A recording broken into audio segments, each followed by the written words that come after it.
आदरणीय महेश दादांनी मार्गदर्शन केलं आहे आणि मार्गदर्शन करत असताना आपली भूमिका मांडत असताना त्यांनी सांगितलं की आपण काय काय केलं पाहिजे, काय काय आव्हानं आपल्या समोर आहेत, हे अगदी थोडक्यामध्ये त्यांनी आज मांडण्याचा प्रयत्न आपल्या समोर केला. महेश दादा, तुम्ही आता जे उदाहरण दिलं की आंबोलीच्या घाटामध्ये तुम्ही त्या परिसरामध्ये गेले, तिथं सकल समाजाची काही गावातली सरपंच मंडळी आली होती वेगवेगळ्या गावांमध्ये, सर्व गावांनी ठराव केला.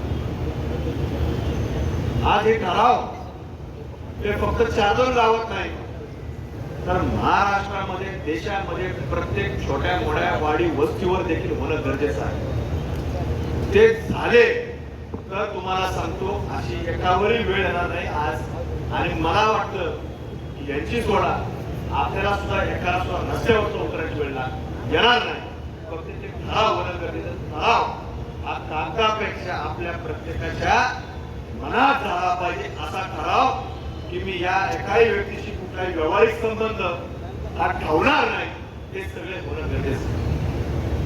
माझी घटना घडली, ज्याच्या घरात घटना घडती, ज्याच्या घरात करती माणसं जातात, जसं आपली मराठीमध्ये म्हण आहे की ज्याचं जळतं घरात करतं. आज तुम्हाला सांगतो या दोघांचं दुःख हे दोघं सोडून इतकी तीव्रतेने कोणी जाणू शकत. हा फक्त मोर्चा निषेध करण्याकरता नाही, त्यांच्या आपल्या मागण्या मांडण्याकरता नाही, तर जसं पडळकर साहेबांनी मगाशी सांगितलं QR कोड दिला आहे, आपल्याला त्यांच्या पाठीमागं प्रत्येक ताकदीने उभा राहायचं. सकल हिंदू समाज म्हणून आपल्या प्रत्येक व्यक्तीला त्यांच्या पाठीमागं उभा राहायचं. अरे आज चिमुकली आहे, वय अल्पवून आहे, उद्याच्या काळात भविष्य काय.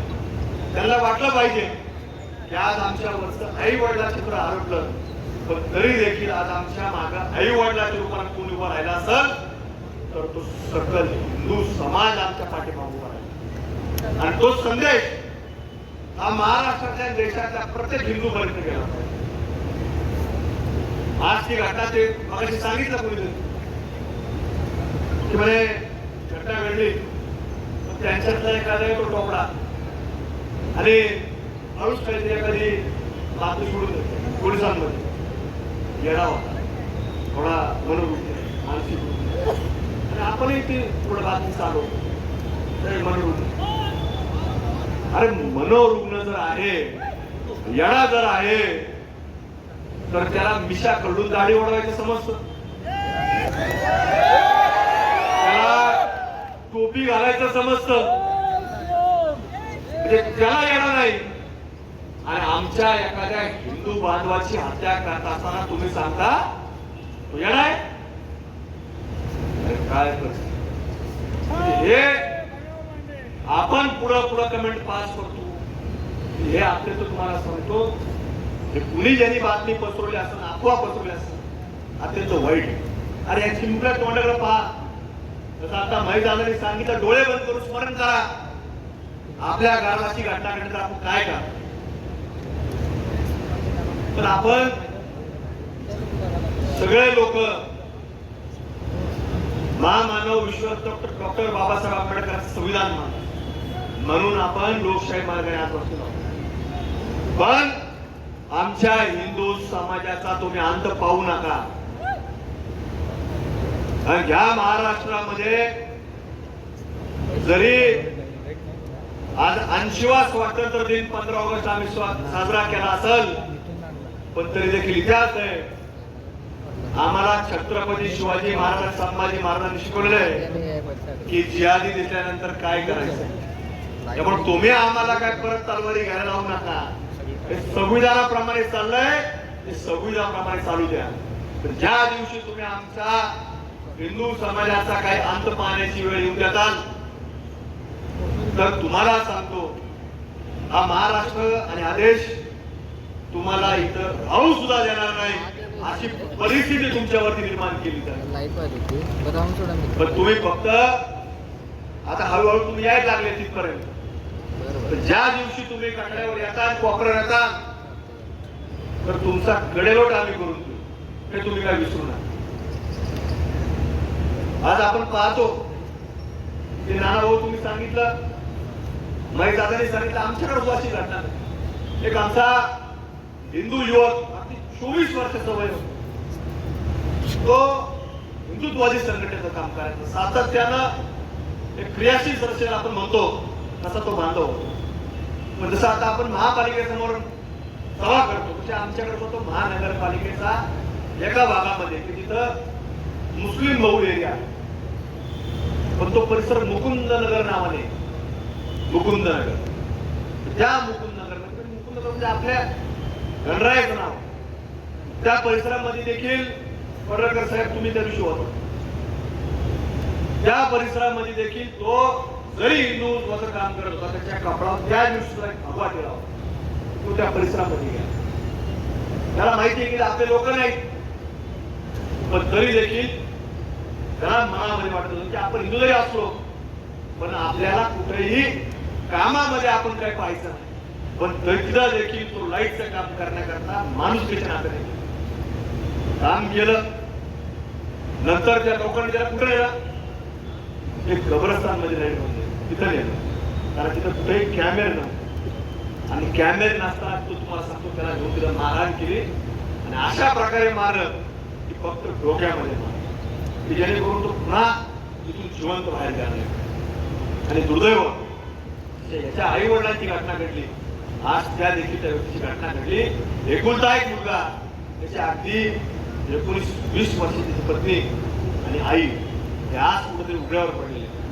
म्हणून तिथं देखील आम्ही पडळकर साहेब तुम्ही त्याची भूमिका घेतली की फक्त निषेध मोर्चा नाही करायचा, आंदोलन नाही करायचं, तर त्यांच्या पाठीमागे ताकदीने उभं राहायचं. त्यांच्या देखील घरातल्या संरक्षण करता आम्ही आता प्रयत्न करतोय की शासनाकडून नोकरी मिळाली. तिथं देखील आम्ही प्रयत्न करतोय की फास्ट ट्रॅक वरती खटला चालला पाहिजे, त्या लोकांना फाशी झाली पाहिजे, एक स्पेशल सरकारी वकील मिळाला पाहिजे. तशी आपली देखील प्रत्येकाची जबाबदारी आहे की पडळकर साहेबांनी सांगितलं की मंगळवारच्या दिवशी हे पुढचं नियोजन करण्याकरता आमची बैठक, ती बैठक घेतली जाईल.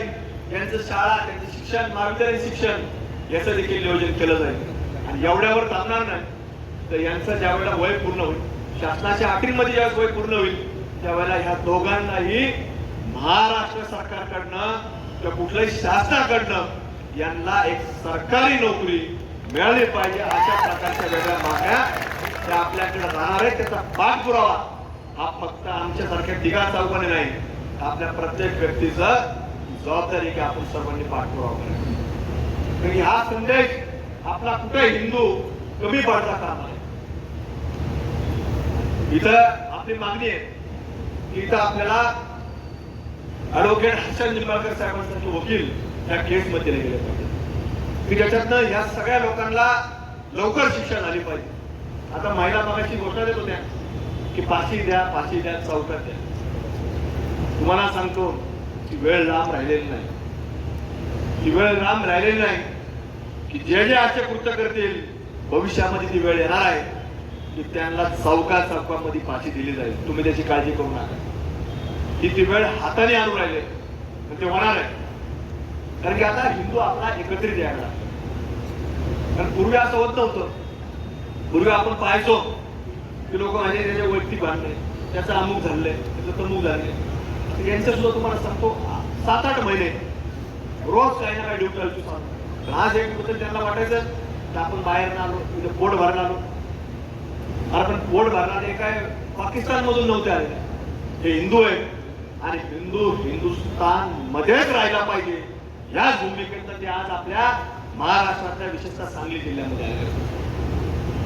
तर आज एक फार मोठी घटना त्यांच्यावरती घडलेली आहे. तर त्यांना आपण सर्वांनी आज आपल्या उपस्थितीने त्यांना आपण विश्वास दिलेला आहे की हिंदू समाज त्यांच्या पाठीशी. त्यामुळे आज दोघांना एवढं जरी समजत नसलं तर आज त्यांच्यामुळे अल्पवयीन पण तरी देखील आपल्या सर्वांच्या माध्यमातून उपस्थितीच्या माध्यमातून त्यांना लक्षात आलं की आज हिंदू समाज आपल्या पाठीमागे. तुम्ही काळजी करू नका, सगळी लोक तुमच्या पाठीमागे उभा राहतील आणि प्रत्येक पावलोपावली ही सगळा सकल समाज शेवटपर्यंत म्हणजे अगदी तुम्हाला नोकरी मिळवून देऊपर्यंत आणि या तुमच्या आई वडिलांच्या मारेकऱ्याला फाशी मिळेपर्यंत सगळी लोक तुमच्या पाठीमागे राहणार आहेत हा विश्वास तुम्हाला मी या निमित्तानं आज देतो. आणि अधिकचा वेळ मी आपल्याला घेत नाही, पण निश्चित एवढंच सांगेन की ज्या ज्या वेळेला हिंदू समाजाच्या बाबतीमध्ये अन्याय होत असेल आणि अशा अफवा जर कोणी सोडत असेल, हे मनोरुग्ण होता, अमको होता, तमको होता, ह्या कधी कुणी भानगडीत तुम्ही पडू नका. तर आमच्याकडे जेव्हा जयसिंग परदेशीची हत्या केली, अशाच प्रकारच्या वेगळ्या वेगळ्या अफवा त्याच्या भांडणातून झालं, अमुक झालं, आम्ही म्हटलं भांडणं झाले असले, जुने भांडणं असले, नवीन असले, 1 तासापूर्वीचे असले, त्याला काय हत्या करण्याचं लायसन्स कोणी दिलेलं नाही किंवा अधिकार कोणी दिलेला नाही. त्यामुळे आपण या भारत देशामध्ये राहतो आणि आपण संविधान मानतो म्हणून हे सगळी परिस्थिती आपल्यावर येते. मग त्यांचंही या सगळ्या माइंड गेम मध्ये आपण कुठेही न अडकता आज आपण सर्वांनी फक्त आणि फक्त महाराष्ट्रामध्ये, देशामध्ये आणि या हिंदुस्थानमध्ये हिंदू म्हणून एकमेकाच्या पाठीमागं उभं राहण्याचं काम केलं गेलं पाहिजे. हीच आपल्याला कळकळीची नम्रतेची विनंती करतो. आणि पुन्हा एकदा या आपल्या केसेकर कुटुंबियांच्या आत्म्यास चिर शांती लाभो अशी आपल्या सर्वांच्या वतीनं भगवंत चरणी प्रार्थना करतो. भगवंत चरणी अजून एक प्रार्थना करतो की या चिमुकल्याने या संपूर्ण उद्याच्या कठीण काळामध्ये उभा राहण्याकरता त्यांना चांगली सद्बुद्धी आणि शक्ती भगवंताने त्यांना देव, हीच या ठिकाणी भगवंत चरणी प्रार्थना करतो. आपली सर्वांची रजा घेतो. धन्यवाद. जय हिंद.